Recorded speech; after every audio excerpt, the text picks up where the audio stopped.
Good morning, everybody, and thank you so much for tuning in to the RW. This is your host, Ron Macey, and I'm excited to be here with not only my pastor, but my dad today. Good to be here. And thank you for taking the time. I know we've got so many things going on right now with everything that's going on with COVID, with everything that's going on just socially in our world right now. You've got things with the district. You've got things with the Foreign Missions Board that you've had to be on Zoom calls for 9-10 hours a day, Right. And just a lot of decisions that have to be made right now. So thank you for taking the time. Glad to do it. To do this.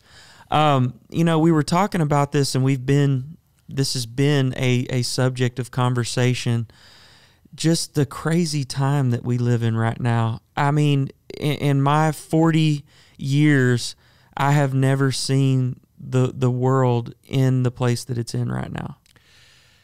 No, I haven't either. And in 65 years, I haven't seen anything quite like this. And I wake up every morning and just wonder if things are going to be better as far as the way it is in our culture and our society.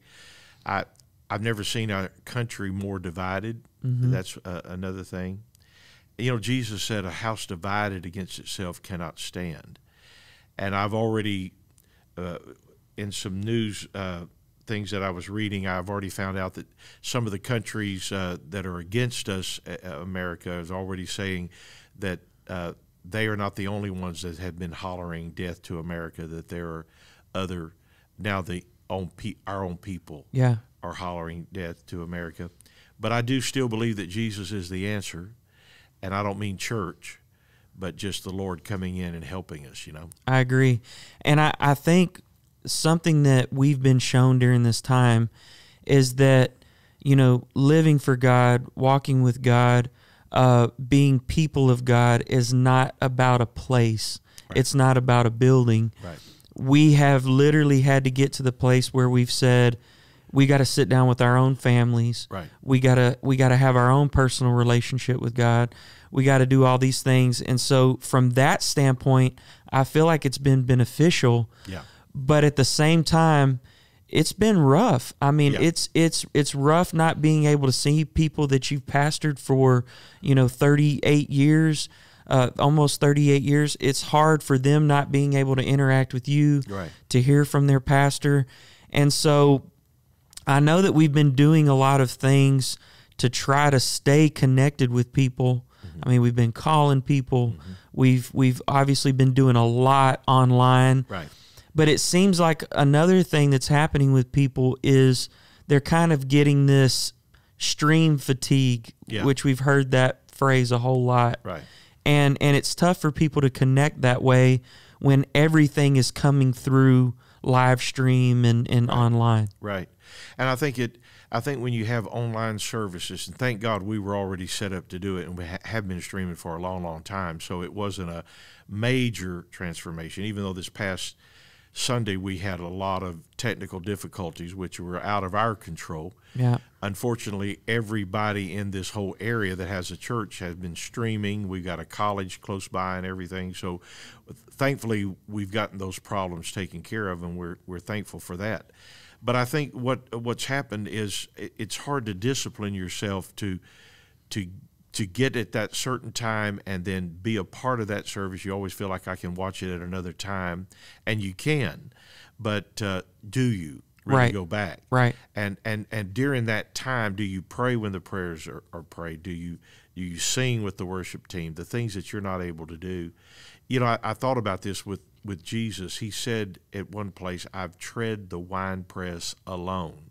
Mm-hmm. Nobody else was with him, even the disciples. And I think part of the punishment that he went through was the fact that he was by himself. Solitude. Yeah.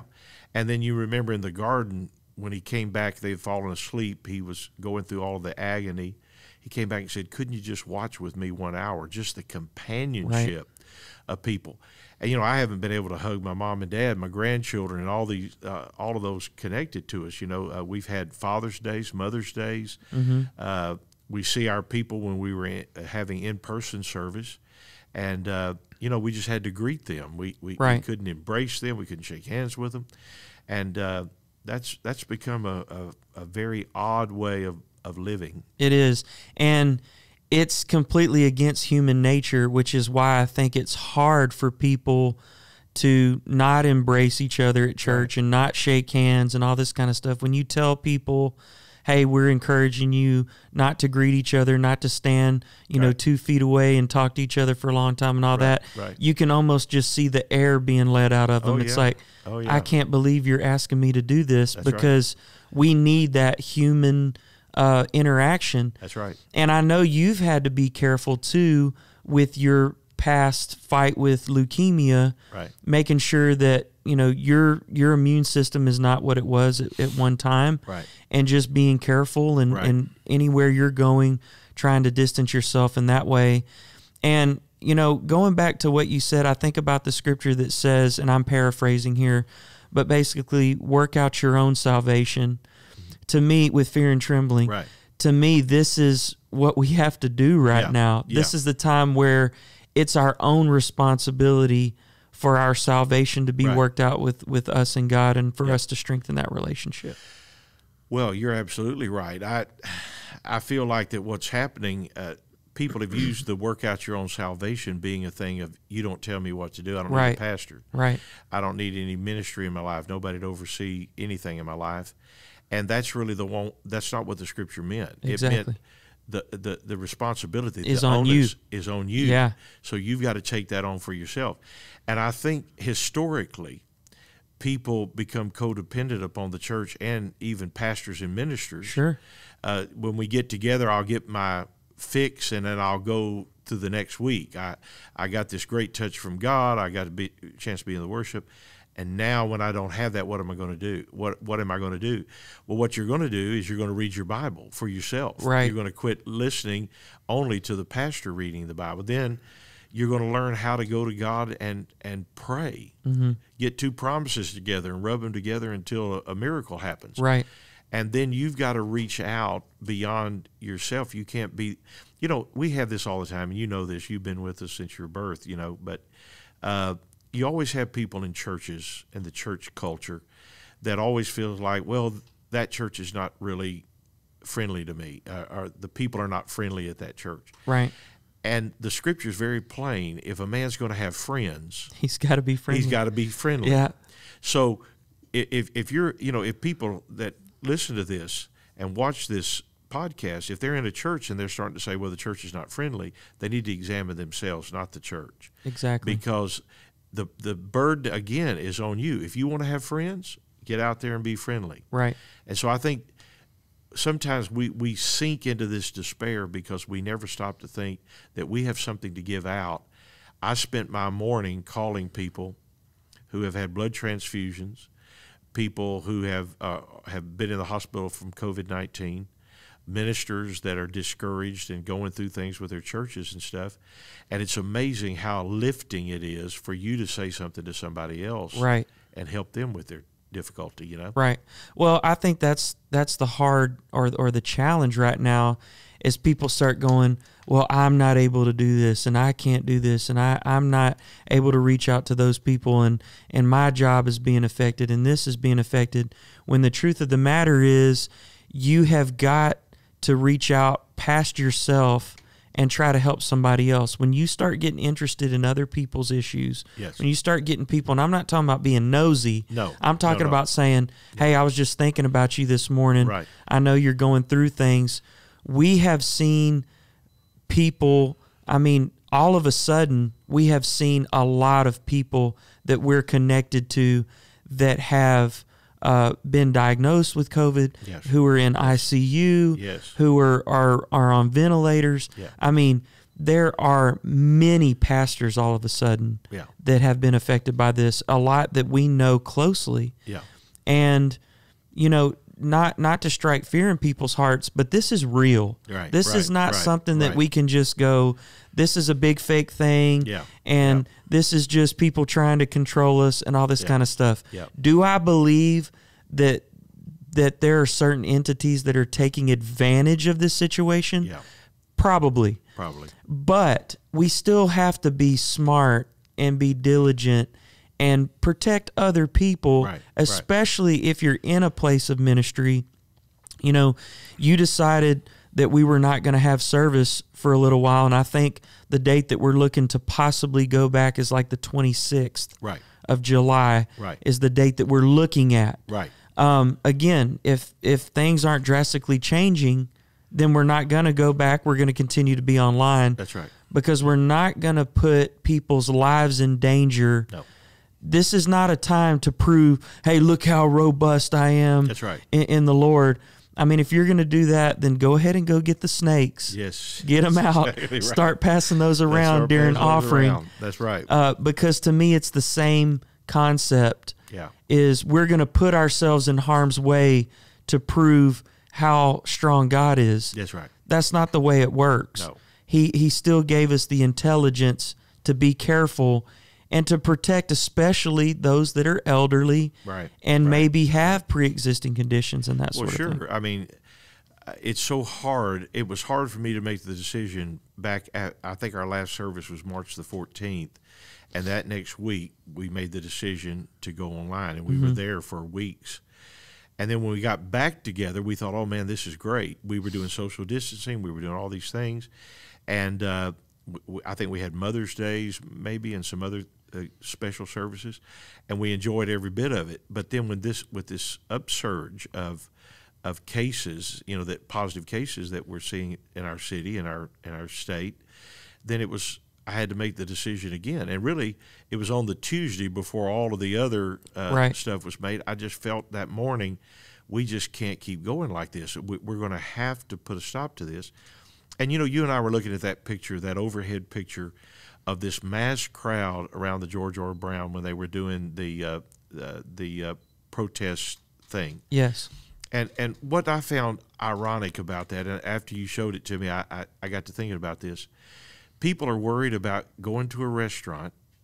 Right. And we've been to some restaurants, and we're sitting 20 feet away from people. Right. Restaurants suffering dramatically. And then coming to church, people scared to go to church, and they're worried about churches spreading.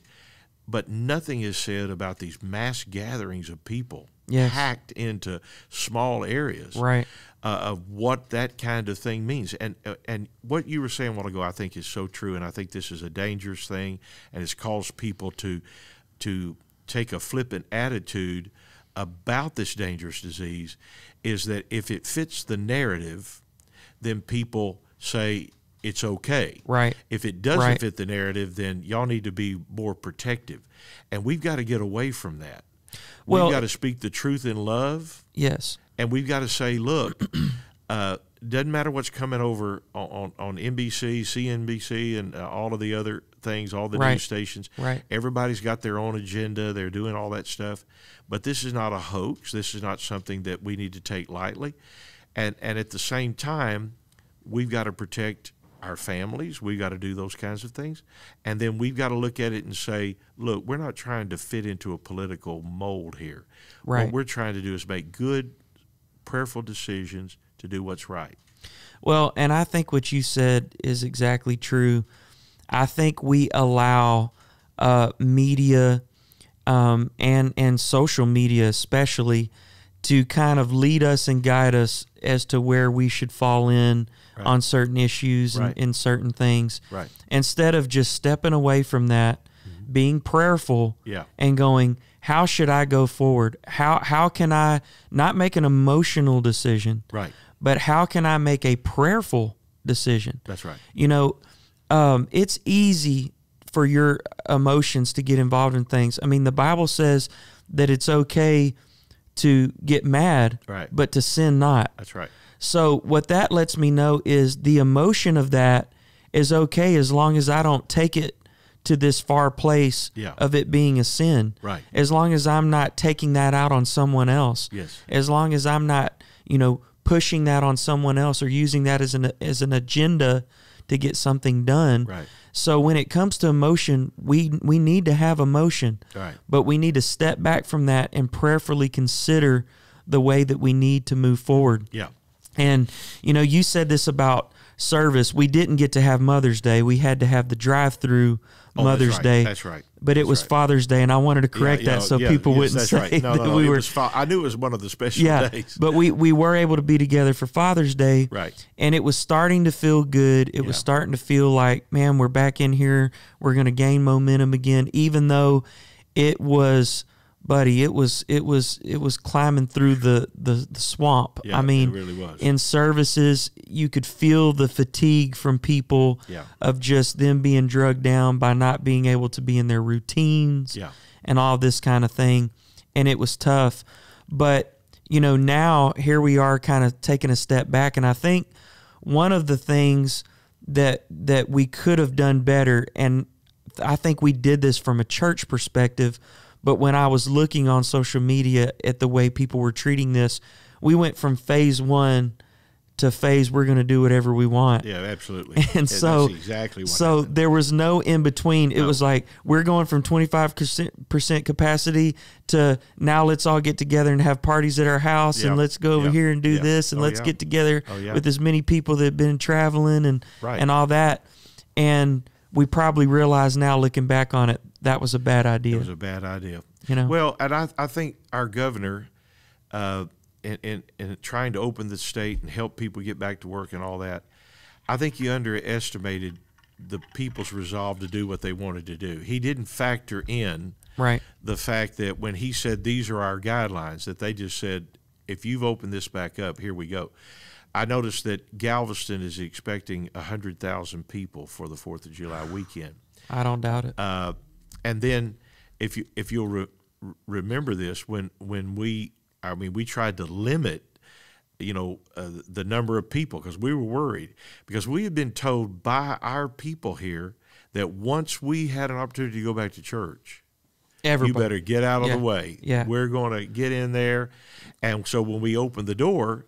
Here's the church house, here's the steeple, open the door, where were the people? Right. But the people didn't do that. And then the other thing was you were talking about how it was difficult that, we were pulling through.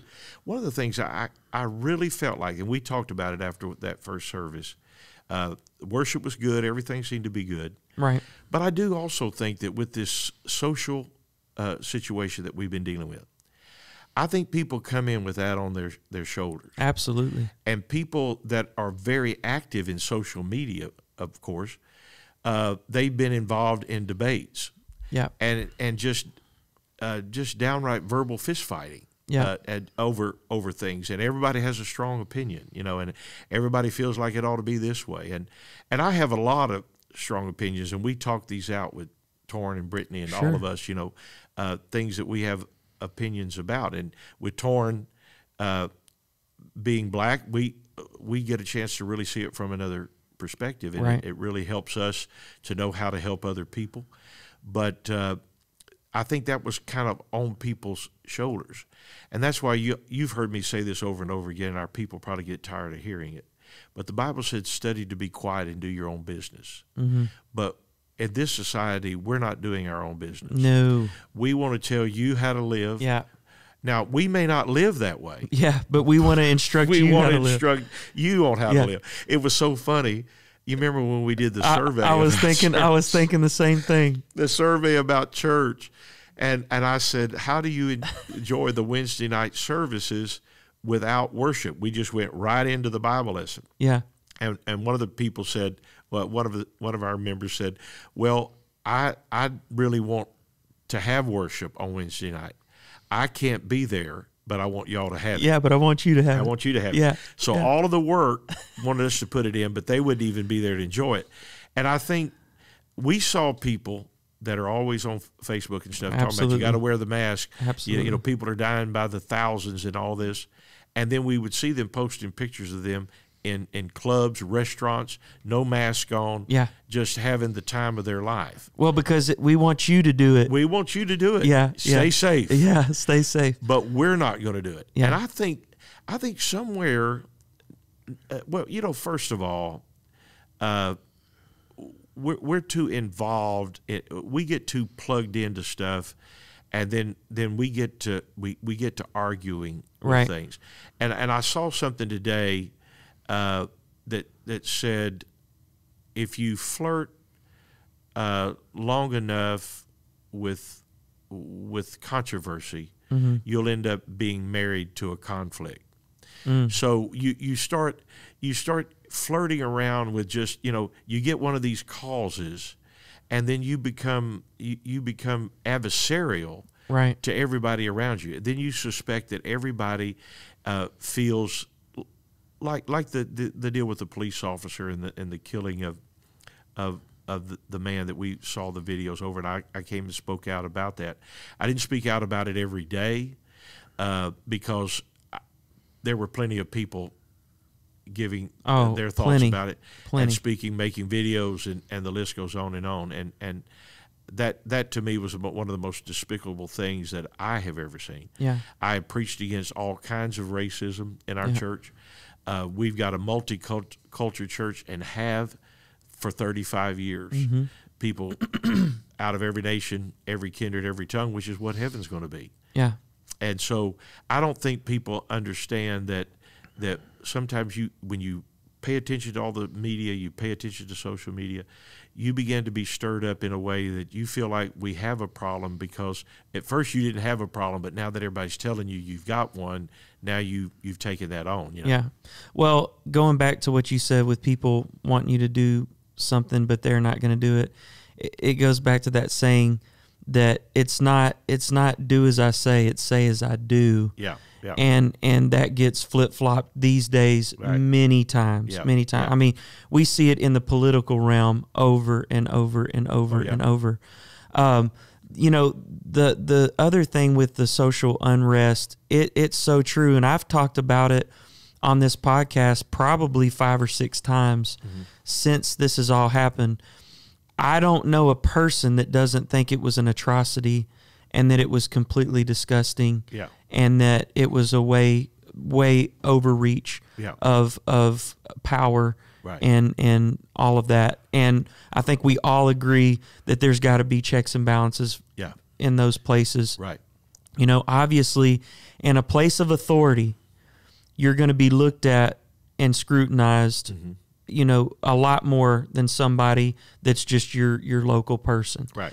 At that same point, to whom much is given, much is required. That's right. So if you're in a place like that, you have got to hold yourself to a higher standard. That's right. And there's many ways moving forward, I think, that we can learn from that. I think there's got to be, I've listened to so many podcasts on this and TED Talks, and the list goes on and on from every perspective possible. Right. And I do think that there are wise things that we can do. I think we can train more. I think we can probably pay a better salary to get people involved in those positions that would be qualified.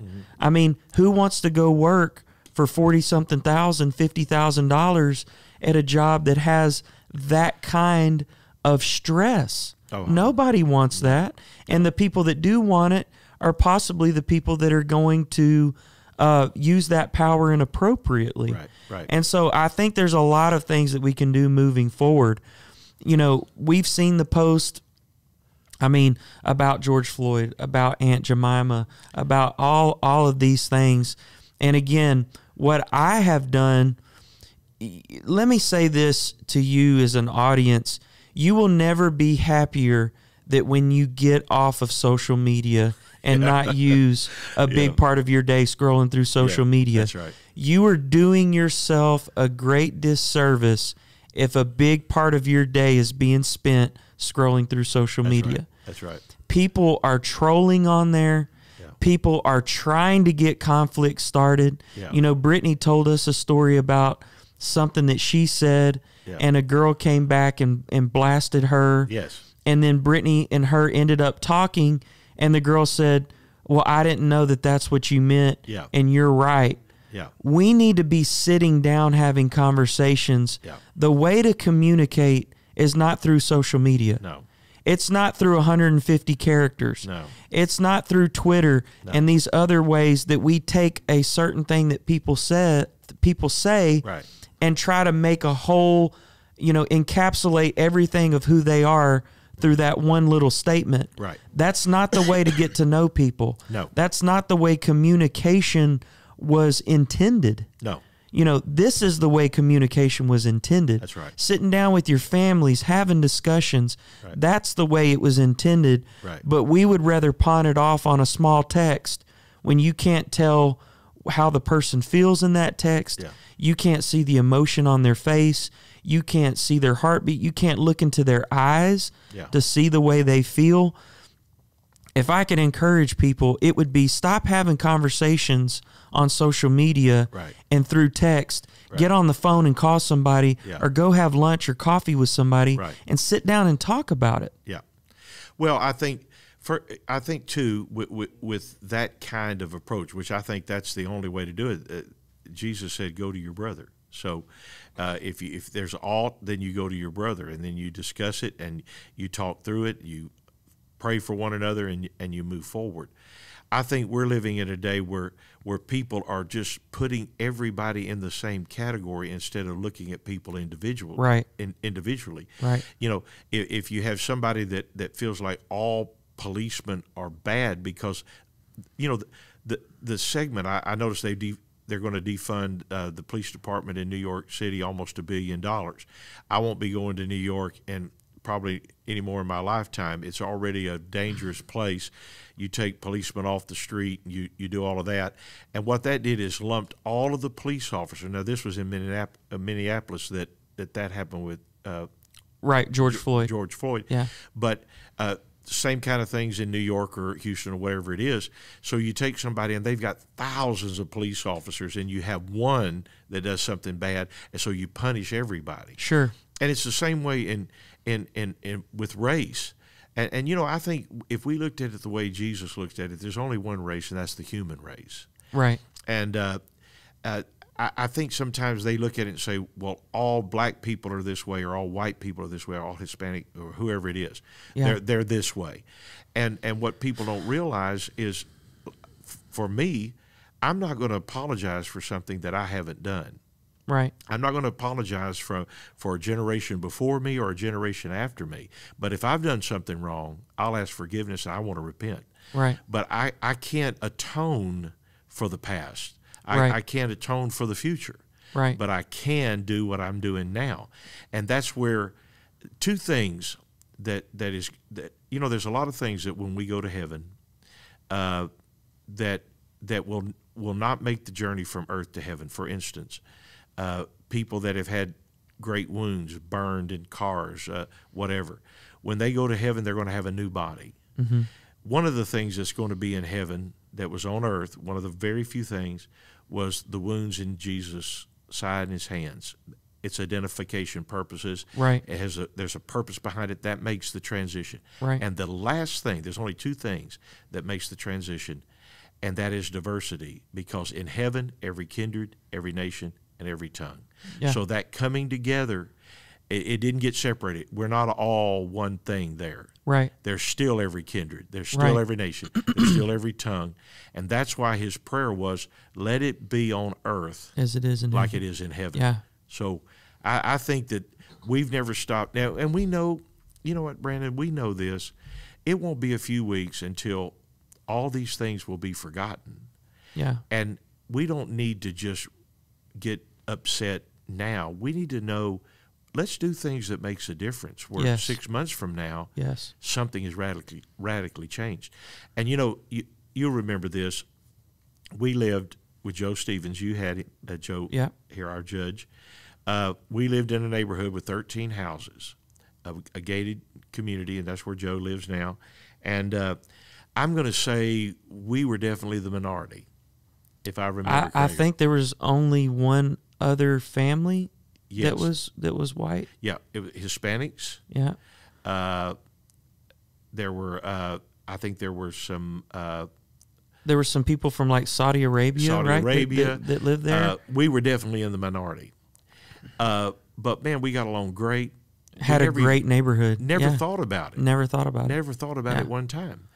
And so what happens is when you get outside and you get among what's happening in our world, then people start saying, y'all not together. There's trouble. Yeah. There's problems. People hate each other. Yeah. We didn't drive the best cars in that neighborhood. Do you remember? Yeah. We have there was a family there that had a Bentley, Mm-hmm. and well, actually, we had a couple of them that had Bentleys. Some of them had Mercedes. Yeah. We had GMC or whatever. Yeah. So we didn't feel slighted. We didn't feel like they looked down on us. Man, we had the best time. We loved it. We had a professional baseball player that was there. Yeah. Signed a deal with the Colorado Rockies, lived right there with us, signed a deal, got a $6 million signing bonus or something crazy. And, man, that was totally out of our league, but we were happy to be in the group. And so I think sometimes there's so many more things that unite us than divide us, but we're looking at the things that divide us. That what you said is exactly true. We, and again, I think social media, the news, these places that make a profit off of getting you stirred up and getting you, on this thing that they can get a bunch of views on and have clickbait and all this kind of stuff, instead of us personally focusing on the things that unite us. That's right. It's so easy to get focused on those few things and go, well, here's a few ways that we're different, but look at all the ways we're the same. Yeah. And that's one of the things that I talked about on the podcast with Romero Garcia that was on last week. We talked about that same exact thing. Is I'm trying to focus on the things that we're alike. Right. Hey, we like these same things. We like sports. Right. And, my kids have no idea what racism even is. They don't have a clue. They don't have a clue. No. I had to talk to them about it.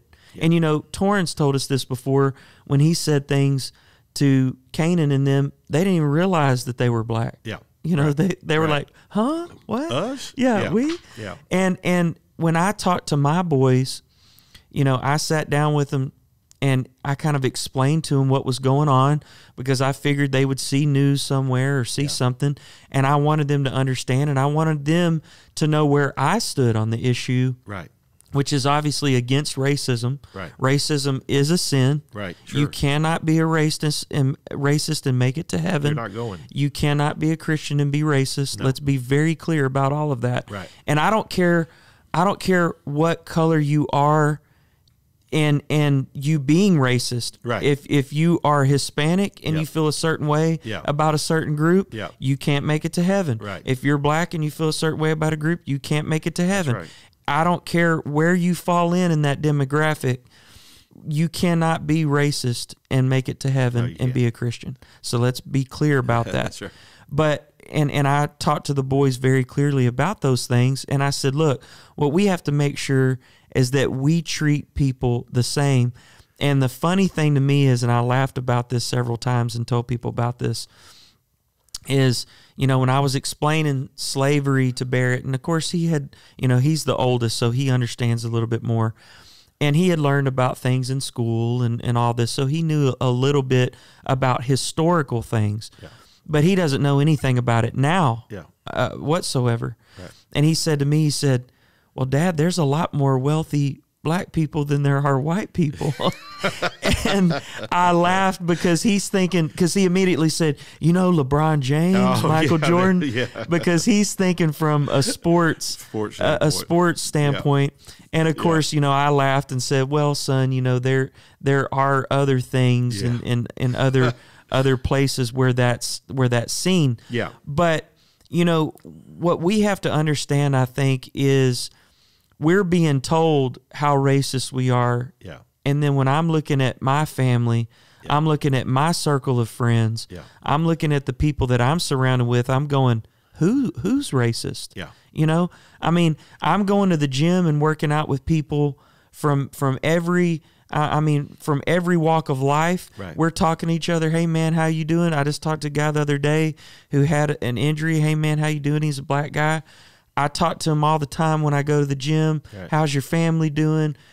These are the conversations that we're having. Yeah. I'm never thinking, man, I better stay away from that guy. He's different than me. Yeah. And so, again, I think we need to learn to control the things that we can control. That's right. I've reached out to more people, random people, and said recently, hey, I'm standing with you. Sure. Didn't even know who they were. Right. I'm talking about in grocery store. Hey, man, how you doing? I'm doing good. Yeah. Hey, I just want you to know I'm standing with you. Yeah. That's the kind of stuff that we can do Yes. to quiet the noise out there Yes. that we're hearing from, again, social media, all these places. Hey, this is what's happening in this place way across the pond, way over here. Yeah. What's happening in our own neighborhoods? That's right. Get plugged into that. Go reach down the street to your neighbor and go talk to them and see how they're doing during this time. Right. Don't try to go help somebody over in another country or something. Let's be the help where we can be the help. Well, you know, something that happened, I know you remember this, but right here in our neighborhood, right here not far from the church, a little black girl was killed. Yes, that was during Harvey, right? Yeah, right after Harvey. And so they had this neighborhood advocate that got on the news and started saying, you know, they had... Who is a well-known advocate, I will say. We're not going to say his name. We're not going to say his name, but he got on there and he started stirring the pot. The eyewitness said it was a white guy with blue eyes. That was the thing. That shot them the girl at night, by the way. Yeah, and in another car. Yeah, and killed the little girl. Well, they decided. I can't see what color your eyes are right now, by the way, but they were going to have a rally for her, like you've seen happen in the past because of the injustice in what's happening. Right. Well, the judge called me, and as a local pastor, and got local pastors together. This is black, Hispanic, white, you know, and we met down at the courthouse and started talking about, you know, the judge was saying this is going to stir the pot, and we don't have this in a negative way. Just a total negative way. Yeah. Well, we discussed it, and somebody brought up, one of the pastors there, to me. I said, why do we don't even know. They don't even have the guys. How do we know?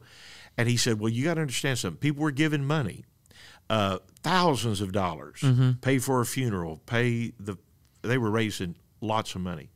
And I found out that these community advocates that stir the pot when things like this go on, they get a percentage of the funds that are raised. Wasn't it 40%? It was like 40% of the money. Which, when you told me that, made me so mad that this lady who really did need the money, really did suffer loss, had somebody that was taking advantage of her. Yes. And getting this money, 40%, just to go out there and just to get people riled up. Well, and the thing was, which was crazy, DeAndre Hopkins, if you'll remember, he gave his playoff check, which was $25,000 or whatever it was. So 40% of that went to the advocate or whoever it was that was stirring the pot. So you weren't you the only. You were the only white minister in. Yeah, that? I was the only white minister in there.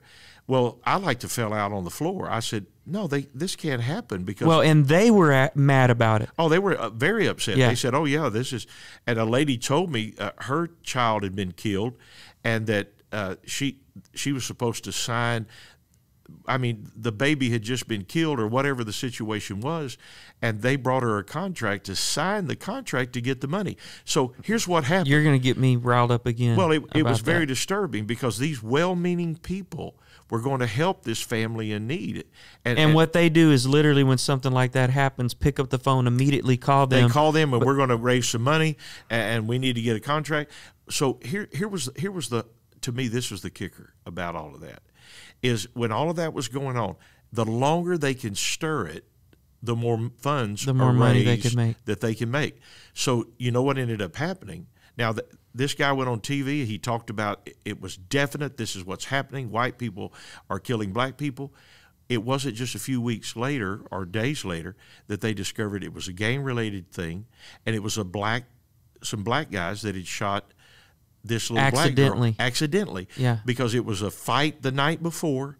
The car was the same, and they didn't wait. They just shot into the car and shot that little girl. So there was no. But before anybody could find out the results. It was already jumped to the conclusion, but thousands had been raised. Yeah. And I was so upset because I thought for that little girl to lose her life, it lost everything about the little girl losing her life. To this day, this is the first time anybody's even talking about that. Well, remember, we have a tree planted on our property. Yes. In her memory. In her honor, yes. That the community came. Yes. And planted a tree, which we were very thankful to be able to do that. Right. But, you know, let me be clear, just so, you know, for everybody out there, racism does exist. It does exist. It does exist. But in this situation that you're talking about, it was definitely not a race issue.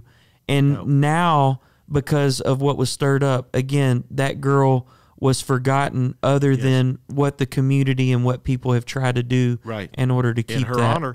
And the problem was the judge was trying to get him not to have the rally because we didn't know what really had happened.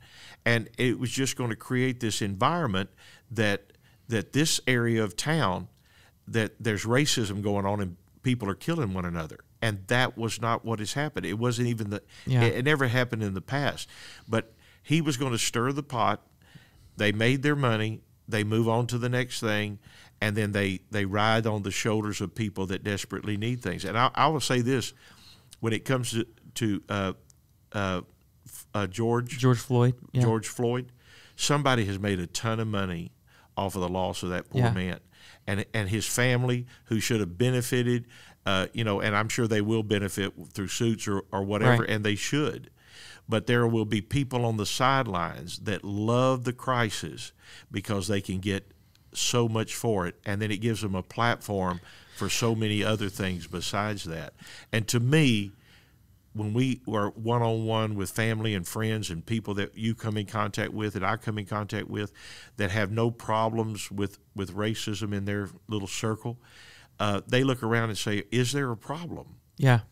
Because we feel like, man, I have bought I don't know how many meals for police officers, black and white police officers. Right. If I see them eating somewhere and I'm in that restaurant, I'm getting their ticket.